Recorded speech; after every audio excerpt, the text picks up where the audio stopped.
네, 이어서 경제 이슈로 넘어가겠습니다. 오늘은 우리 경제의 시한폭탄이라고 불리고 있는 자산시장 거품 문제를 다뤄보겠습니다. 먼저 관련 영상 함께 보실까요?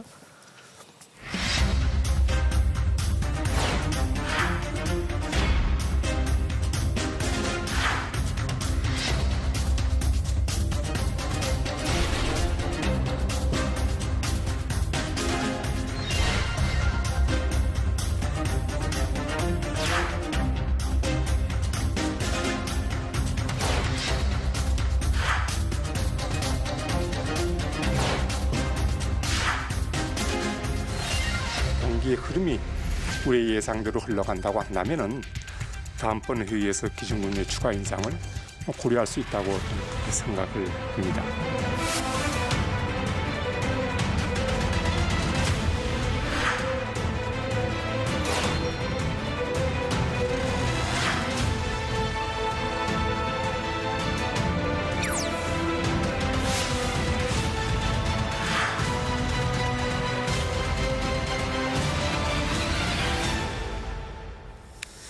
네, 말씀드린 대로 자산시장 거품 문제는 이게 대단히 민감한 이슈고요. 국민 모두가 아마 초미의 관심을 둘 수밖에 없는 그런 이슈 같은데 오늘 이 이슈 설명해 주시기 위해서 성태윤 연세대 교수 나와주셨습니다. 안녕하십니까? 네, 안녕하십니까? 오랜만에 뵙습니다. 자산시장 거품 문제에 대해서 지금 여러 경고음이 지금 나오고 있고요. 위험하다라는 그런 시선들도 지금 속출하고 있는 이런 상황입니다만 최근에 자산시장에 거품이 빠지고 있다는 분석들이 심심치 않게 나오고 있단 말이죠. 일단 코스피가 3,300포인트까지 갔다가 최근에 3,000포인트 밑으로 일단 추락했고요. 부동산 시장을 한번 자료로 한번 볼까요? 저희가 준비한 자료가 있는데 최근에 아파트 거래 가운데 직전 거래보다 이걸 한번 보실까요? 이게 무슨 얘기냐면 직전 거래 매매에 비해서 내린 값에 거래된 게 지난 8월에는 전체 거래 가운데 20.8%였었는데 지난달 9월에는 직전 거래보다 싼 값에 떨어진 가격에 거래가 된 아파트 거래 건수가 35.1%라는 거고요. 요거는 한마디로 아파트 값이 내릴 조짐이다라는 신호로 해석될 수밖에 없다라는 거고요. 그래픽 하나 더 있습니다. 아파트 사겠다는 사람들이 줄고 있다라는 이런 것도 있는데 이거 지금 서울 아파트 매매 수급 지수라고 지금 써 있죠. 이거는 매매 수급 지수가 낮아질수록 매수세가 감소하는 반면 매도세가 늘어난다는 의미고요. 정점인 105까지 갔다가 최근에 101.9까지 지금 떨어져 있다는 거 보이시죠? 이거는 지금 매매 수급 지수가 점점 줄어들고 있다는 이런 얘기고 이건 이만큼 아파트를 사겠다는 사람들보다 팔겠다는 사람들이 더 늘고 있다는 걸 지금 설명해 주는 그런 지표가 되겠다라고 말씀을 드릴 수가 있겠습니다. 송 교수님, 부동산 지금 지표를 보여드렸고 주식시장 아까 3,000포인트 밑으로 깨졌다라고 말씀드리지 않았습니까? 주식시장이 통상적으로 보면 경기를 선반영한다라고 얘기를 하는데 제가 말씀드린 것처럼 이게 지금 자산시장이 거품이 빠지는 조짐이다라고 설명할 수 있는 그런 내용인가요? 어떻습니까? 네, 중요한 지적인데요. 지금 최근 들어서 일부 아파트 가격이 상승해서 보합세 내지는 특정 지역에서는 좀 떨어진 것도 나타나는 것은 사실입니다. 근데 이제 아마 국민 여러분들께서는 방송을 보시면서 아파트 값이 많이 올랐는데 무슨 말이냐 이렇게 또 이야기하신 분들도 그렇죠. 계실 거고요. 그 이유는 이제 크게 두 가지로 나눠볼 수가 있습니다. 이제 첫 번째는 과거에 비해서는 엄청나게 올랐습니다. 그러니까 이미 많이 올랐기 때문에 그 과정에서 특히 부채를 통해서 아파트를 구입하신 분들이 꽤 있고요. 이분들의 경우에는 가격이 하락하게 되면 빚은 그대로 있는데 가격이 하락하니까 그 과정에서 큰 부담을 느끼시게 되고요. 또 한 분들은 아파트 가격이 이미 과거에 비해서 많이 올랐기 때문에 내가 지금 아파트를 가지고 있지 않은데 앞으로 어떻게 해야 될 것인가 이런 관점에서 어려움을 겪게 되고요.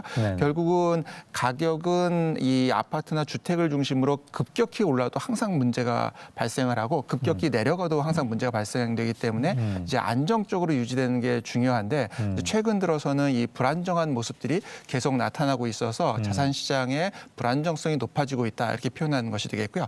특히 이제 주식시장 같은 경우에는 우리나라가 한 2020년도 그 무렵까지 계속해서 한 2,000대를 왔다 갔다 하는 형태를 코스피 보였습니다. 지수? 네, 그렇습니다. 그러다가 지금 코스피 지수가 3,300 정도까지 갔다가 다시 내려간 상황이거든요. 네네. 그 말은 과거에 우리 경제가 2,000대 있던 코스피를 반영하는 데서 50% 넘게 오를 정도로 경제 상황이 최근에 급변했었냐 하면 그렇다고 보기는 좀 어려울 것 같거든요. 그러면 경제 환경이 그렇게 급변하지 않았는데도 불구하고 자산 가격이 급등했었다면 이거는 이제 문제 여지가 있다고 보는 거고 역시 마찬가지 논리로 이 가격이 최근 들어서 일부 하락하는 모습을 나타내고 있어서 만약에 부채를 통해서 역시 주식을 구입하신 분들이 있다고 하면 이거 역시 상당한 이제 위험의 여지가 있다 이렇게 보는 것이 되겠습니다. 그러면 지금 상황을 이게 지금 역사적인 고점이라고 얘기하는 사람들도 있고요. 이게 지금 자산 거품이 심각하다는 얘기에 대해서는 별다른 이견이 없는 것 같아요.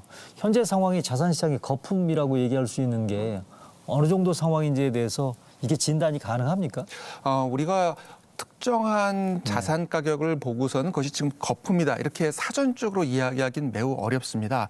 그러나 이제 우리가 사후적으로 실제로 이제 폭락이 되거나 상당한 어려움이 발생한 이후에 대개는 이제 평가한 것이거든요. 네. 그럼에도 불구하고 우리가 힌트를 얻어볼 수 있는 부분이 있습니다. 그게 뭐냐 하면 과거에 미국에서 우리가 알고 있는 것처럼 이제 그 닷컴 관련된 버블이 있었던 때가 있는데요. 90년대 후반에. 네. 그때 대개 미국 연방준비제도 즉 중앙은행에서 대규모 유동성 공급을 했었습니다.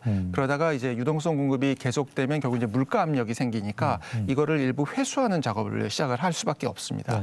그리고 그런 시점이 되게 전반적인 이제 자산시장 가격이 떨어지거나 불안정해지는 시점이거든요. 그래서 예를 들면 지금 우리가 그 닷컴 버블이 종료된 시점이 한 2001년도 지금부터 한 20년 딱 전입니다. 네네. 그래서 이제 그 무렵에 연방준비제도가 그 직전부터죠 이제 금리를 올리기 시작했고 이게 전반적인 금융시장에 영향을 줬는데 지금도 물가가 지금 상승을 세가 거세게 나타나고 있습니다. 예. 그렇기 때문에 중앙은행이 기존에 했던 것처럼 계속 유동성을 공급하고 금리를 낮게 유지하는데 이제 어려움이 있다고 보고요. 특히 이제 미국도 테이퍼링을 곧 할 수밖에 없는 즉 기존에 나가 있던 유동성을 회수할 수밖에 없는 상황이 되고 있고 그런 시점이 대개는 지금 말씀드린 것처럼 이제 버블이라고 흔히 불렀던 부분들이 약화될 수 있는 시점이기 때문에 이제 우려하는 것이 되겠습니다. 잠깐만요. 말씀하신 것처럼 그러면 자산시장의 거품이 빠질 가능성이 높다라는 그런 식의 지금 시선들이 많이 제기가 되고 있고요. 네.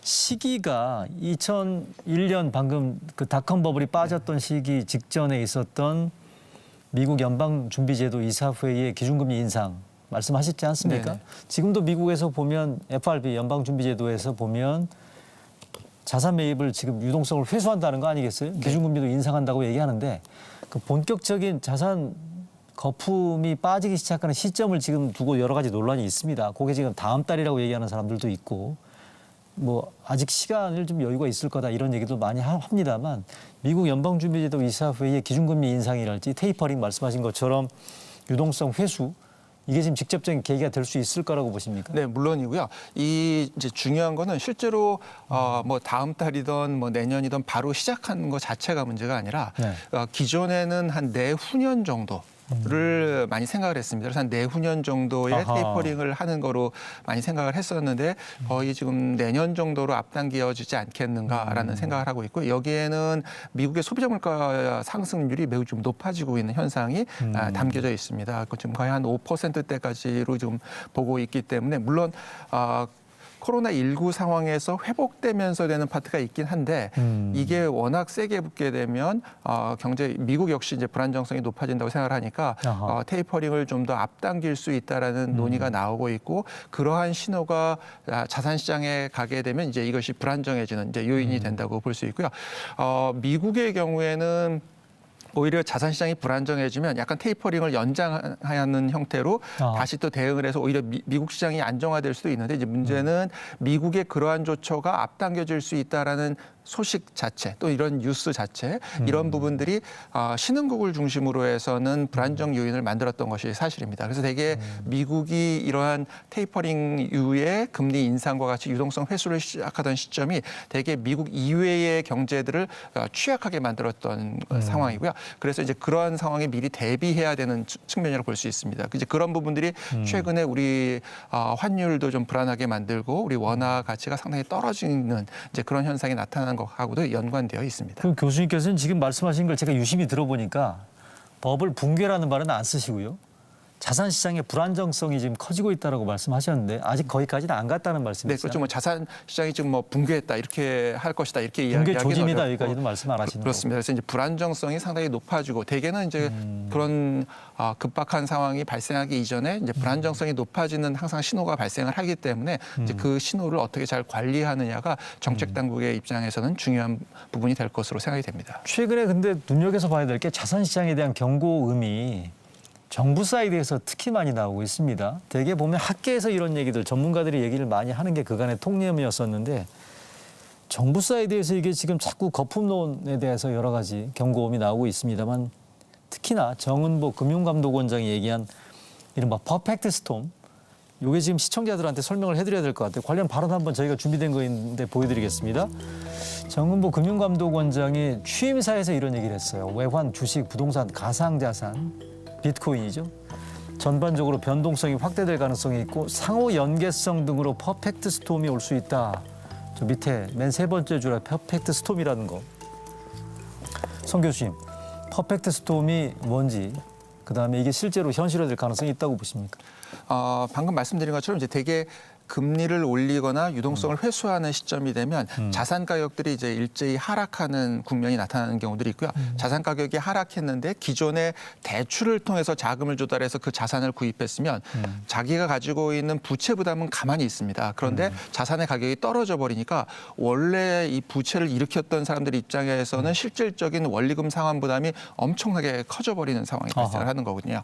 이제 이런 상황이 발생했을 때 대개 기존에 나가 있던 대출 자체도 부실화가 되어버립니다. 그러니까 금융기관 또 돈을 빌려간 사람 모두 다 어려움에 빠지면서 경제 전반이 이제 사실상 무너지는 상황이 발생했던 것들이 흔히 이제 퍼펙트 스톰이라는 형태로 사람들이 불렀던 거고요.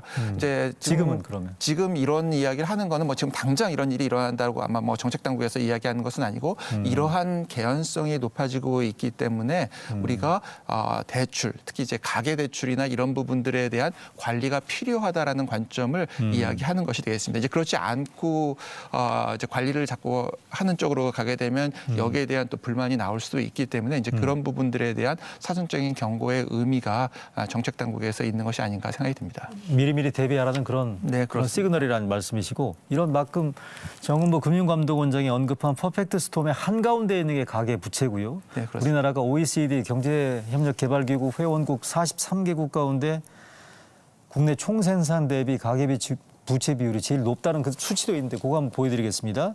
명목 GDP 대비 가계 부채 비율인데요. 그래픽이 준비되어 있는지 모르겠습니다. 네. 우리나라가 2021년 1분기에 105.0%까지 가계 부채 비율이 명목 GDP 대비 이렇게 돼 있는데 이게 지금 43개 OECD 회원국 가운데 최고 수준이라는 거 아니겠어요? 이게 지금 1,900조라고 얘기를 하고요.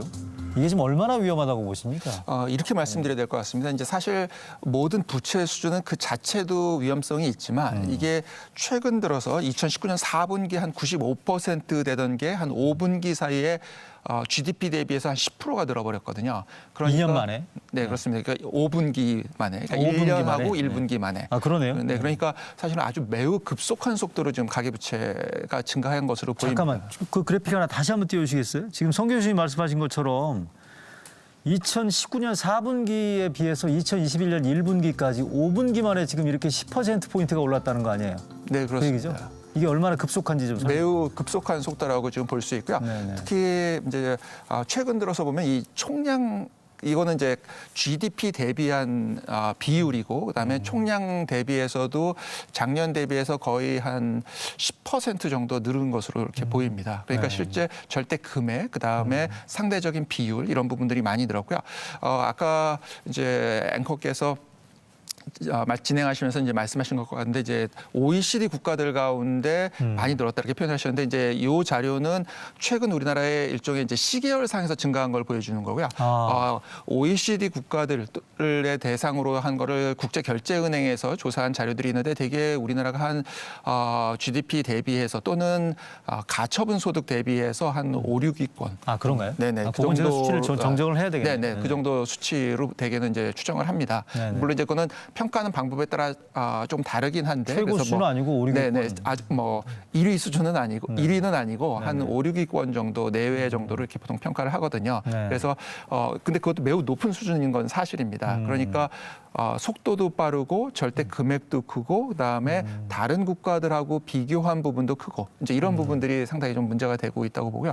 최근에 한국경제학회에서도 이 부분에 대해서 이제 전문가들한테 의견을 물었더니 되게 상당히 지금 높은 수준이고 우려가 된다는 답변들이 실제로는 꽤 있었습니다. 그래서 저게 다 빚내서 집 사고 주식 사서 저렇게 되는 거 아닌가요? 가장 핵심적인 이유로 지금 보고 있는 거는 역시 그 주택 구입과 관련된 이제 왜냐하면 이게 주거 비용이 워낙 늘어나면서 전세도 그렇고요. 그다음에 이제 집을 사는 구매하는 것도 그렇고 이게 급격히 증가를 하다 보니까 국민들이 뭐 그래도 주식 투자는 예를 들어서 내가 꼭 빚을 내서 해야 되는 게 어떻게 보면 이제 선택의 문제라고 볼 수 있는데 이제 주거 서비스는 우리가 선택의 문제라기보다는 특히 1주택의 경우에는 필수적인 상황이거든요. 근데 이 가격이 급격히 상승을 해버리니까 이를 감당하기 위해서 대규모로 이제 가계부채가 발생을 하고 있는 거고요. 이제 최근 국민들이 불만을 가질 수밖에 없는 게 이제 이렇게 해서 막 가계부채가 급등하고 근데 국제 경제 환경은 금리가 올라가야 할 환경이 되니까 당국에서는 이거를 좀 관리를 해야 되겠고 이러다 보니까 실수요자들이 대출을 못 받으면서 상황이 악화되는. 그래서 이제 최근에 어쩔 수 없이 아마 이제 정부 당국에서도 전세 대출은 허용을 하겠다는 이제 뉴스가 나온 것처럼 전반적인 실수요자들이 매우 어려움에 빠지는 상황이 최근 발생하고 있는 것으로 보입니다. 정부가 지금 기준금리 인상하는 것도 다 그런 이유 아니겠습니까? 네, 그렇습니다. 이제 기준금리 잠시만요. 관련해서 이주열 하는 총재가 기준금리 인상 관련된 발언 한번 최근에 한 게 있는데 한번 들어보실까요?